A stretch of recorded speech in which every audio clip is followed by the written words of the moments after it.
Did you know that there are hero-specific settings you've probably never looked at, like Junkrat's Riptire automatically climbing walls for you, or the enable backwards wall ride setting on Lucio, which every Lucio main should turn on? My name is KARQ, and if you're new to Overwatch 2, this hero settings video is for you, and we'll also get into crosshairs and how to optimize all the other settings as well to balance quality with low input lag and low system latency.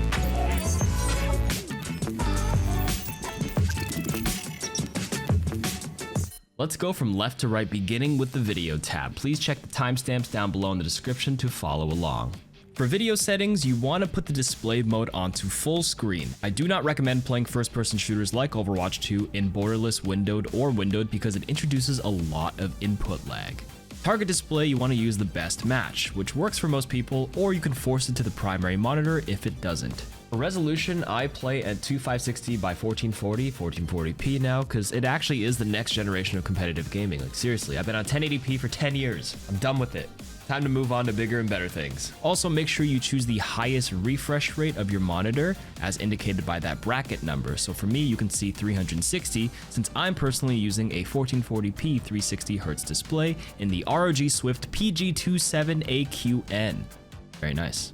In the final year of Overwatch 1, I did use the RTX 3090 and Intel 12900K, and I still played on 1080p, but thanks to Nvidia sponsoring this video, I've finally been comfortable playing in 1440p with the new RTX 40 series. The research also indicates that playing in 1440p 27-inch displays can improve aiming by up to 3% over traditional 1080p 25-inch displays. Might not matter as much on Winston, but for my Widow and Kiriko mains, take every advantage you can get, especially when it pertains to target acquisition if you have the hardware to do so.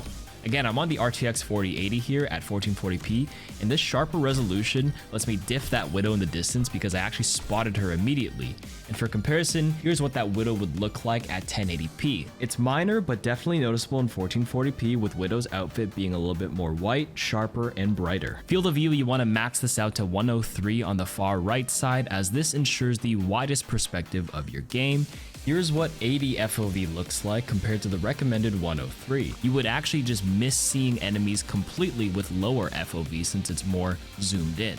For dynamic render scale, I would keep it off so the game won't change your resolution while trying to maintain the targeted frame rate. For me, I'm at 400 to 500 FPS mid-fight at 1440p, which is way above my 360Hz refresh rate, so I'm good. And this dynamic render scaling should only be used for low-end machines who are getting frame rates below their monitor's refresh rate. But if you optimize your other video settings for whatever machine you're on, you shouldn't need this because a stable frame rate will maintain the lowest amount of input lag. For render scale, I would recommend 100% as it'll keep your effective resolution matching your set resolution. In my case, I'm on 1440p, so a 100% means 1-to-1, which is fine for me, again, due to the RTX 4080. If you're having trouble maintaining a higher frame rate, you could lower your render scale down to 75%, for example. So for me, if I played at a native 1440p and put this at 75%, I'm effectively playing the game at 1080p because 25% less of the 1440p resolution is 1080p. Overwatch 2 has pushed their frame rate cap to 600 now instead of 400 from Overwatch 1. So for me, I unlock my frames and keep it max at 600 because again, I'm on great hardware with the RTX 4080 and I'm able to maintain even above 500 frames when we're in the early fight and nothing's happening. But during team fights, I'm still able to maintain a frame rate above my refresh rate. However, if you're on a lower end machine, you could limit your FPS to whatever your maximum or average FPS is mid-fight. For VSync, you want to keep this setting off to maintain the lowest amount of input lag. However, if you're having screen tearing issues, as it depends on your display, you could turn this on. For triple buffering, I would keep this off. This setting basically buffers each frame in a queue, with the one you're seeing on the screen being an older frame, and it'll keep queuing or buffering a new frame, aimed to reduce screen tearing. This comes at the cost of input lag, which is not good, again, for FPSs like Overwatch. For reduced buffering, you always want this setting on as it'll reduce the amount of pre-rendered frames. You can keep it off if you're running a really old machine. However, if you're using NVIDIA Reflex, which we'll get to in a minute, reduced buffering actually doesn't really matter because NVIDIA Reflex overrides it. Speaking of NVIDIA Reflex, this setting lowers system latency if you have the GTX 900 series or newer, which is a family of GPUs from 2014. I would recommend Reflex On plus Boost, and what it does is it overrides power saving features of the graphics card and causes the clocks to stay high even when CPU bound, which lowers system latency at the cost of GPU power consumption. In other words, On plus Boost is the prioritize low latency over everything else option. You can even keep your system latency under 10 milliseconds on 1440p displays with the new RTX 40 series according to NVIDIA. And that's it for this tab. Let's go to the graphics quality. For graphics quality, I would start with the low preset here to begin with everything at the lowest for the highest performance and then tune accordingly. So here's what I recommend. The first setting to look at is high quality upsampling, which lowers the resolution of your game and then uses an algorithm to programmatically increase sharpness and details. I've actually found no difference in my FPS performance whether this is on default or on, so you can choose either option. This is what it looks like with sharpening on the max setting, and this is what it looks like with it off. If you like this look, you can turn it on with no performance issues. In order for the setting to actually work though, you cannot be at 100% render scale, so I use 99%. For texture quality, I set it on medium. This setting on high actually causes a slight performance hit, and honestly, the textures in Overwatch are really good by default anyways. Even on the low setting, you'll hardly notice a difference between medium and high, so I'll take the medium. Texture filtering quality increases the sharpness of the textures viewed from a distance or really far away. You can actually max this out to epic with no performance issues because this uses your VRAM, which you should have plenty of headroom for if you're using any of the NVIDIA cards from the last decade. Local fog detail controls the foggy, cloudy smoke effects on maps, and honestly there aren't too many maps that even have noticeable fog. I'd say keep this setting on low because anything that sort of obstructs your view is a competitive disadvantage and is not worth it. Dynamic reflections makes shiny surfaces or floors reflect hero interactions in real time. It looks really realistic and the immersion is nice, however, having an extra puddle reflection of all your teammates and enemies is a little too distracting for me, plus there's a big performance overhead. I'd say keep it off. Shadow detail shows your shadows and can give you competitive information like an enemy standing on high ground here without even peeking them. As long as it's not off, use either low or medium for best performance because high and ultra may impact your frames. Model detail controls additional objects and game assets. This is model detail on the lowest setting, and this is model detail on the highest setting. Here on Dorado, you can see a lot of extra boxes and decorations on the screen. I would recommend putting this setting on low because if you have it on high, it could add assets that block your vision, like a PHARAH hiding behind these balloons on Blizzard World versus having the setting on low where you now have full view of them. Effects controls the amount of visual effects you'll see along with their details and impact, like these bullet markers when you have it on high versus having it on low. If you're a competitive player, I would actually keep this on low because visual clutter and pollution is always a huge disadvantage in a tactical shooter.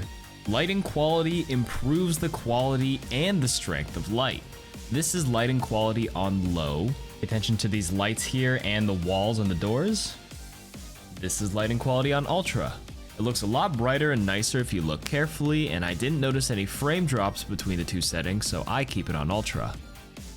Anti-aliasing smooths out jagged edges on surfaces. This is what having it off looks like, and this is what the setting looks like on medium. You will gain a few extra frames by having it off or disabled, but I like my edges smooth, and I've found medium does the job well without affecting your performance too much. If you paid attention to science class, you should know that refraction is the bending of light when it passes through an object. So this is refraction quality on low versus high. Clearly there's some distortion and bending of the objects here, but that's okay for me. It doesn't affect your performance based on my testing, so I keep it on high, but you can turn it on low if it's too distracting. Screenshot quality, of course, increases the resolution and quality of your screenshots, which are auto-saved in a folder somewhere in your documents. Ambient occlusion adds soft shadows and some realistic lighting to small objects like walls, plants, staircases, and gives all the assets in-game some more realistic depth. This does have a minor performance impact, so I would keep it off if you need the frames, but I personally think this is one of the best settings to make the game look really good without adding clutter like some of the other settings, so I personally keep this on high since I can push it. Thanks for the RTX 4080 NVIDIA. Local reflections are reflections from map-based assets like parts of buildings and trees on shiny surfaces. For example, here is local reflections off, and then if you turn it on, you actually have to restart the map or load into a new map in order to see the change, and this is what it looks like with local reflections on. Map-based assets are usually rendered on the back end and won't have any performance issues, so you can choose to keep this on if you like it. And finally, damage effects changes the impact effects that appear when you're being shot, and I just keep this on default. Okay, the last tab is called Details, which is an option that toggles your PC performance stats on the top left if you turn it on. I personally turn on frame rate, GPU temp, and network latency, along with a system clock. That's it. The next major tab is the sound settings. I turn my music volume to 0 since I just like listening to ability sound effects and voice comms. For spatial sound, I use Dolby Atmos for my headphones, and under audio mix, I use the headphone mix. Obviously, whatever sound peripheral you have, you can change it accordingly, but headphones works for most. Now here are two potentially important settings, which is play sound when an enemy is eliminated. Here is what it would sound like with it on.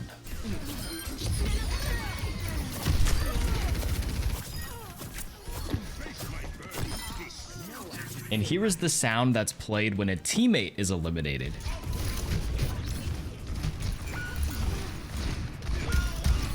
Both noise pitches get louder with more people being eliminated, but honestly for me, I keep the setting off because it's too distracting, but some streamers and friends of mine swear by it, so it's personal preference. Voice chat has a bunch of settings pertaining to voice comms, so I'm gonna skip that over and go into controls. Here I recommend a default crosshair that looks like this, which will apply to all heroes that you don't change into something custom later. Then keep your allied health bars default. Then show friendly outlines from default to always. This is what default looks like, and this is what always looks like. Keeping this on always gives you a clear outer outline to your teammates, which is useful in dark maps. Now we're gonna go into the change hero section and begin going over each hero, beginning with D.Va. This is my crosshair for D.Va. I use the default crosshair because we're always aiming in the center of it, but the most important thing here is to check her custom settings. Toggle defense matrix you want to keep off, or else you may accidentally end up using too much since you have to input it once to activate and then once again to deactivate.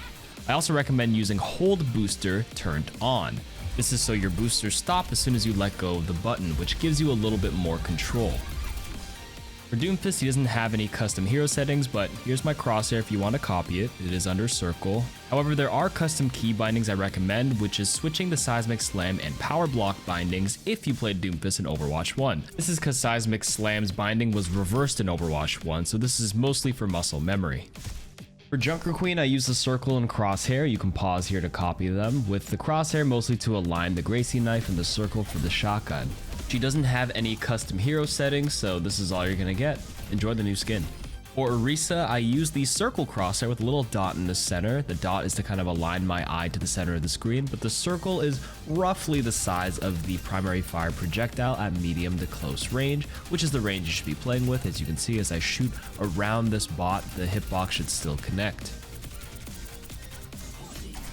And here is RAMATTRA, the newest hero for Season 2. I use the circle crosshair. Again, you can pause here to copy it if you'd like. This is mostly designed for the close range stream of nanite projectiles in its omnic form. However, when you get into longer ranges, this crosshair will become a lot more inaccurate and you're gonna have to lead your shot anyways, so just use this as a rough starting approximation and tweak it as you like. For REINHARDT, I use the default crosshair, but I actually increased the crosshair length compared to my other crosshairs you'll see in this video, mostly designed to help align the X and Y axis for fire strikes. Remember, you can put your fire strikes through tiny little holes as long as the center of your crosshair, or where you're aiming, goes through the hole. And if you scroll down, you'll see Rein has 2 custom hero settings: toggle barrier, which you want to keep off, which is the setting that allows you to just put up your shield, put it down as soon as you let go of the button, because if you turn the setting on, it's just going to make Rein shielding even harder because you have to put 2 inputs, one to put it up, one to put it down. That's no good. Okay, this next setting is called movement relative to camera during barrier free look. So let me explain how this works. While you're holding your shield up as Rein, you can hold your swing or your primary fire button and actually swivel your camera around to look at your surroundings and look behind you while keeping your shield up in front of you. A lot of people don't know this exists. So if you have this setting on, when I'm in that barrier free look mode and I press W or S, up or down, I go towards and away that training bot in the distance because that movement is relative to me as a player controlling Reinhardt. If I have this setting off and I press forward or W on my keyboard, I'm actually going to move to the right because the movement is now relative to where the Reinhardt character himself is facing.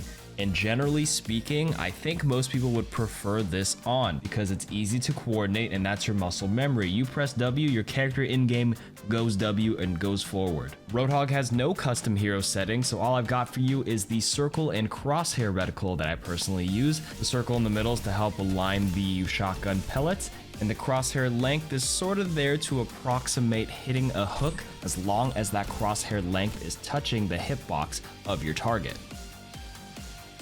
Sigma has a few custom hero settings. First, let's go over his reticle. I use the circle, and it is approximately the size of the explosion of his primary fire. As we scroll down his settings, he's got 2 custom ones. First is reload recalls barrier. This is off by default, but you can totally turn it on. There's no difference. It's just an extra keybind to recall the barrier, which is the reload button. The next one is toggle barrier, and you want to keep this off. Do not turn it on. If you keep toggle barrier off, it allows you to quickly press once and place the shield immediately. If you had toggle barrier on, the fastest you can click, if you can hear me, to send the shield out and then click it again to stop it is this, which is a big difference between quickly placing it. So again, keep toggle barrier off, off, off. For WINSTON, I use a standard crosshair. These are my settings, mostly because you still have to aim that secondary fire that he has now, so I like the crosshair for the X and Y. But speaking of secondary fire, he has one custom setting related to it, which is primary fire cancels the secondary fire. Keep that on. It's self-explanatory and it does exactly what it says, where it stops your secondary fire charge by pressing primary fire. For Wrecking Ball, I use a standard crosshair. You can pause here and look. For his custom settings, he only has one, which is toggle grappling claw. For this one, I'd say it's 100% up to personal preference. I know some ball players that use toggle off and some that use toggle on. I personally use toggle on if you're curious, but you can go both ways. For Zarya, I use a default crosshair, same as the ones before, and for custom hero settings, she's only got one, which is the barrier sensitivity. The lower the sensitivity, the more precise you have to be to put a barrier. So this is what 10% looks like. And this is what 100% looks like, where it's a lot more forgiving, so keep this at 100%. For ASHE, I use a pretty standard crosshair, so you can pause and copy it here. Now, she has 3 custom hero settings. The first one is toggle zoom, keep that off. You don't want to ever have to press the button twice to zoom in. The second one is the relative aim sensitivity while zoomed. I actually just copied this number from some Reddit post a long time ago that explained that this sensitivity, 51.47%, is the closest matching sensitivity to the unscoped versus scoped version. I'm pretty sure this only works with a 16:9 resolution at 103 FOV, so if you play on different resolution settings, this might change for you, but I got used to this long time ago and I think this one's fine. And this last setting is called Recoil Recovery Aim Compensation, and it's kind of hard to explain using ASHE as an example, but trust me, you want it off for her specifically. I actually have it on the other heroes, CASSIDY and WIDOWMAKER, and refer to those sections for a longer explanation of what it does. Bastion has no custom hero settings, so this is the crosshair I use, and that's it. Alright, so for CASSIDY, this is my crosshair. I use my standard reticle, which works best for most hit scan heroes.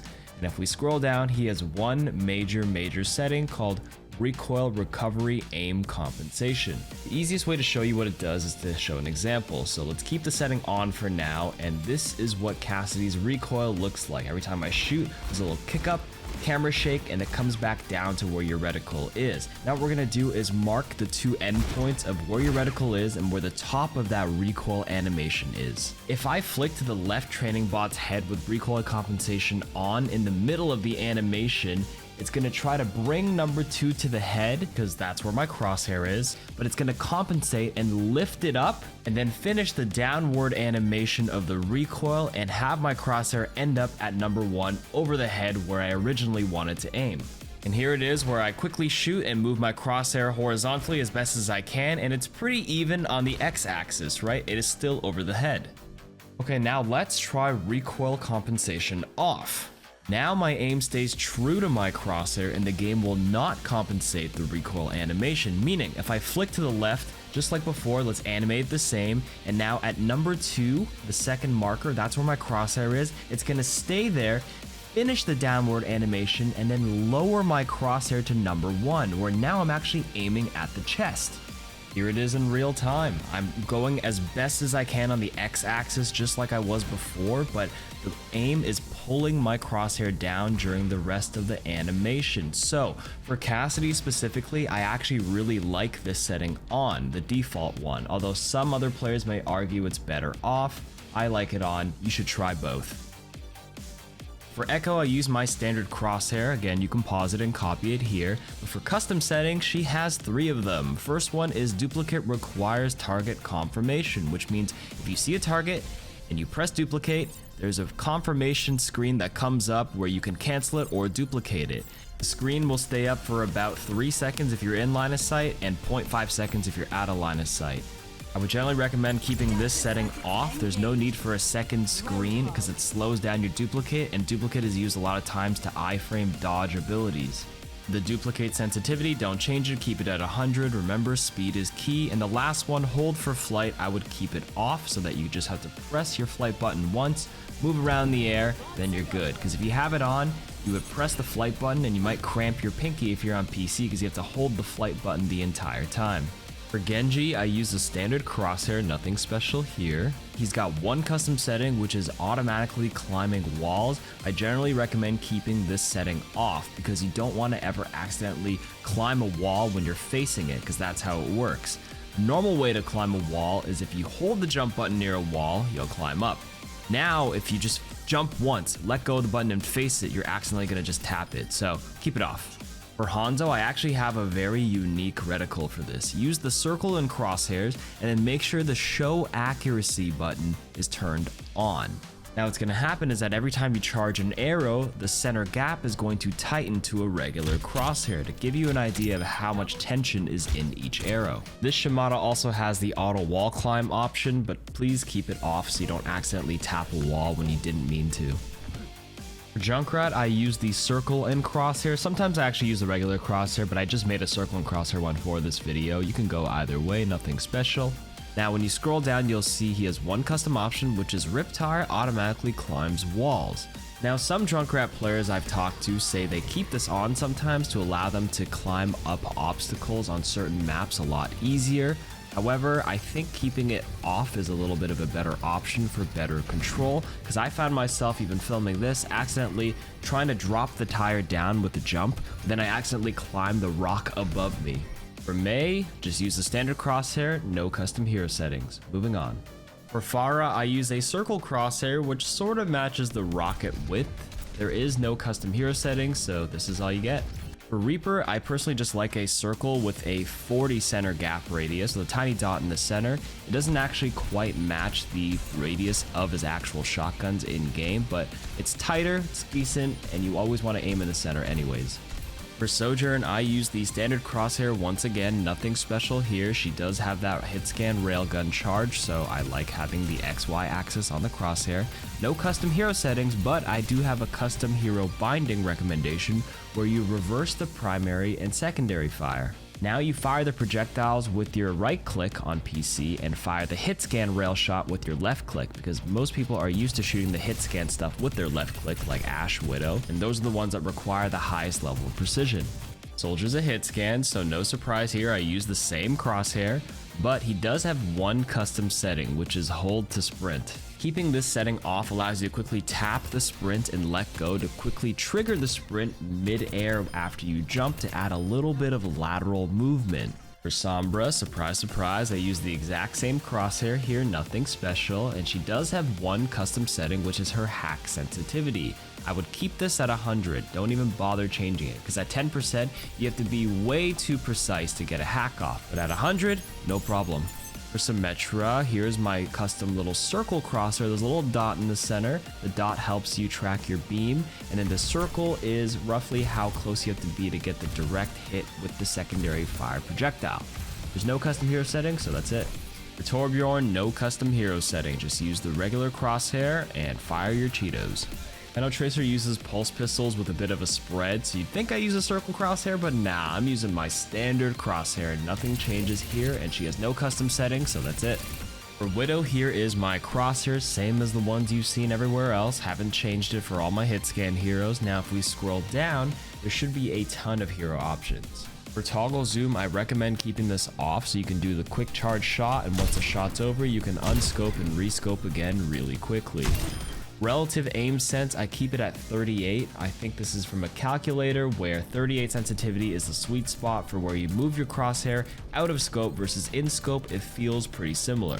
For grappling hook sensitivity, I keep mine at 40, and you generally want to keep this a lot lower than 100, because if you have it at 100, what's going to happen is if you want to grapple the ground here, you're going to end up grabbing the top because the grapple is super sensitive to any sort of high ground. You want to lower that sensitivity to 40 like I have, where now you have to be really precise where your crosshair is, so I'm aiming at the ground and my grapple will actually go to the ground so I can peek this corner. For Widow's recoil recovery aim compensation, please reference the CASSIDY section of this video and use the timestamp to find it if you want a full explanation of what this setting does. For Widow though, I keep this setting on, and it'll only affect you if you take multiple shots in a row while scoped in. So when I move from target to target, my crosshair will move to where my arm and wrist actually aimed it towards without that long downward recoil kicking me a lot further down. If you constantly scope in for one shot, unscope, and rescope all the time, it actually won't really affect you since you're always recalibrating every time anyways. Alright, for Ana, I'm an Ana main, and I use a standard crosshair for Ana, surprise surprise. Now when we go into her custom settings, she's got 5 of them. First one is toggle zoom. I recommend every new player just keep this off. If you're ML7 and you're used to it from older games, like don't fix what ain't broken. However, if you're a newer player learning this game and learning this hero, I recommend keeping toggle zoom off because it makes quick scoping a little bit more difficult with that extra input. Relative sensitivity while zoomed, I keep it at 38. Again, somebody did a calculation a long time ago with my 16:9 resolution at 103 FOV and they found 38%. Feels really natural compared to scoped versus unscoped, so I've been used to this for a long time. Recoil recovery aim compensation, again, refer to the CASSIDY section of this video for a full explanation of what this setting does, but for Ana, I keep this setting on, and it allows me to flick to a person without having to worry about that long downward recoil animation. Nano boost requires target confirmation. I actually keep this off, but I've heard a lot of good counter arguments for turning this on and trying to get used to it now. The only reason why I still have it off is because this setting wasn't available when the hero first came out and I got used to it without it. But the benefit of keeping this on is that you won't accidentally nano the wrong person again, less boostios, and you can actually nano teammates through walls by clicking the confirmation screen, breaking line of sight, and then clicking them again. However, the timing is quite short. And for nano boost sensitivity, I keep mine at 60% because I think 100% is too high. You're going to end up boostioing too much, but 60% is that nice little sweet spot. For Baptiste, surprise, I use the same standard crosshair, no changes there. He's got 2 custom settings. First is again the recoil recovery aim compensation, which is on a few heroes. Please reference the CASSIDY section of this video for a full explanation of what it does. For me, I got used to Baptiste with this setting on.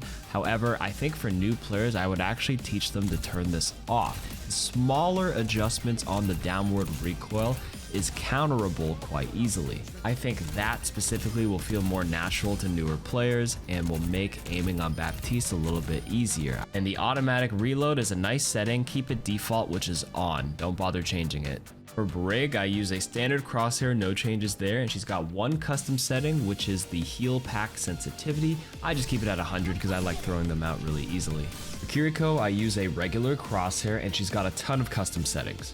For swift step sensitivity, you want it at 100 because you don't care about precision. You just want to be able to swift step to a teammate as quickly as possible, so the highest sense is the best. For healing Ofuda sensitivity, keep it at 100 so it's a lot more forgiving as you track a teammate for more precise heals. And for toggle healing Ofuda, you want to keep this setting off because if you keep it off, it allows you to interrupt your heals and shoot your kunais and do other actions really quickly. But if you had it on, it would try to fire all 5 papers in the center before allowing you to do anything else. You can still animation cancel, but sometimes it'll feel a little delayed and clunky. Healing Ofuda UI you want to keep on so you can see your healing papers in the center, and the auto climb walls, keep that off so you don't accidentally tap a wall where you didn't intentionally want to go up. For Lucio, I use a circle crosshair that's sort of the size of his primary fire green Oreo projectile, and he's got 3 important custom settings. First one, not so important I guess, but hold to crossfade, just keep that setting off, unless you want a finger cramp, because this is how you switch between speed and healing. Now, allow backwards wall ride should be on. No idea why it's off by default, but this setting allows you to wall ride while not looking at the wall, so you can continue aiming at the enemies and the team fight. Wall jump on release is on by default, but turn this off. When this setting is on, it'll automatically wall jump when you detach from a wall like this, which stops you from going into this room, for example, because you go so high. Now, when you take the recommended setting off, it will not automatically wall jump when you just wall skim like this, so you can go into the room now. You can still get the extra wall jump on release height by manually pressing an extra jump input. So all in all, keeping this setting off can only benefit you because it gives you better control of Lucio's movement. Alright, for mercy settings, I think it's a lot easier if I just do this in one take and explain it all. So first of all, here is the crosshair I use. I use the circle. Her crosshair is not that important. Maybe this is for the pistol, but she does have a lot of hero specific settings. Let me start from the top. We have toggle beam connection on for me personally. I think this is really good because it allows you to just click one button and I can relax my hand and the beam will still stay on because it's toggled on. If that setting was off, I'd have to hold my mouse button or whatever button it's bound to the entire time to beam, and that's a recipe for a finger cramp. Next setting, Guardian Angel target priorities. So let me explain what each one does from the top, and then I'll tell you I prefer this last one, prefer facing target. But explaining what facing target only does means I can only Guardian Angel to a person that I'm facing. If I face this bot, I Guardian Angel to them. If I have a beam on this bot, I want a Guardian Angel here, I Guardian Angel where I'm facing. The second option is prefer beam target, which is actually the default setting that every Mercy player gets. I don't recommend this one. And the reason being, I can only Guardian Angel to the person my beam is on. I look at this bot, you see the indicator is no longer there. I press Guardian Angel, I go towards my beam target. It has its benefits, but we'll get to the last one after. So if I'm looking this way, I Guardian Angel, I go backwards. As long as the beam is attached, of course. Third option is the happy medium between the first two options, which is prefer the facing target if possible. Normally, when a teammate breaks line of sight, you see the indicator? I break line of sight, I can no longer Guardian Angel to them. If I had the first setting on, prefer facing target, if I had the beam on, I only go to my target. I break line of sight, the L shift indicator, a Guardian Angel is gone. I can't Guardian Angel until I have line of sight again. Go this way. Can't go. I can go. I can't go. Prefer a beam target, once again. If I'm like this, I can still Guardian Angel. There's a small little window because my beam is on them. It'll go away after a moment as soon as the beam breaks, but right there, I can actually prop super jump off the wall. If I just Guardian Angel into the wall, I can still re-peek. The third option is the happy medium, where we can prefer the facing target, like so. So I have the beam on, but it's not a beam only. So if I look down here, I can still Guardian Angel down. But because my beam is on, with the third setting on, there's a little forgiveness here, so I can still go to my original beam target. And this is useful in case you fall off. Let's say you're falling, your Guardian Angel, you break line of sight for a moment. But no, I'm still in. I'm here. Oh, no, I'm still in. Oh, I broke line of sight. I'm back. if a D.Va bomb is coming and you want to keep beaming a person, you could drop, break line of sight, and then come back up, because you still had a little bit of the L shift or Guardian Angel indicator because your beam was originally attached to that target. That's the benefit of this third option, which is what I highly recommend. Prefer facing target. Guardian Angel sensitivity is self-explanatory. It's just the sensitivity of how close you need to be to Guardian Angel with someone. That indicator is already showing up when my crosshair is this close to the target. Actually, it's pretty far away, but I can already shift over. But I think the higher generally is a bit better. Toggle Guardian Angel. This is personal preference. Toggle Guardian Angel is off for me, so I only fly as long as my button is pressed. If I let go, it's done. Let go. And get a quick little burst. If you turn this on, the moment you press it one time, it'll always go the max range until you manually press it again to stop it. I think it's recommended to get used to it with it off, but I don't think it's game breaking if you have it on. So I personally prefer this one off. For beam sensitivity, I just keep mine at 80, just as personal preference, but you generally want this higher than 50%. If you have it too low, like I'm pressing the beam button and no one's getting beamed, I have to be that close, that precise for the beam to attach. 100 is a little too sensitive for me. 100 means like it could go either way. It'll either beam between these two, depending on who's alive. This one's a little tougher. I don't like that. So I bring it down to 80. And then for the first example, I aim right there and I can beam someone. Moira, just a standard crosshair here, no custom hero settings, so that's all you get. And moving on to the last hero, we have ZENYATTA. Same thing, crosshair. However, he has two custom hero settings, which is Discord and Harmony orb sensitivity. Keep them both at 100 because you just want to put the orbs on people as quickly as you can, and that is it.